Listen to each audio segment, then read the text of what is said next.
আচ্ছা, আমাদের প্রস্তুতি শেষ। এখন আমরা মোটামুটি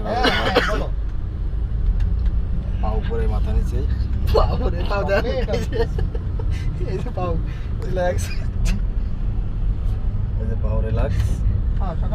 স্লিপারে শুয়ে আছি।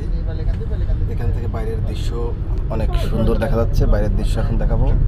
রাজু ভাই লাইট মানে তো দরকার নেই, বাইরে সুন্দর চলতেছে। এর ভিতরে আমরা ঘুমাই আছি। বাইরের জানলাটা হালকা একটু খুলে দেওয়া। যাই হোক, মোটামুটি এসি না, এসি আর চালাবো না।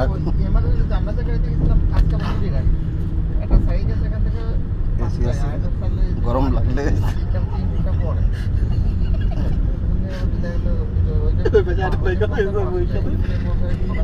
সাথে আমাদের আছে আরিফ ভাই। সে তো সে যে আছে, তার তো দেখাইতে হবে। ঠিক আছে, অনেক সময় আগের গাড়ু কথা বলতেছে আসলেও। এখন ঘুম হবে, ঘুম নাকি? হ্যাঁ, এখন ঘুমাই। একবারে চট্টগ্রামে আবার আমরা ভিডিও ফিরে আসবো। ওকে, ঠিক আছে, তাহলে বাই বাই, গুড নাইট। আমরা আপাতত ঘুমাই পড়তেছি।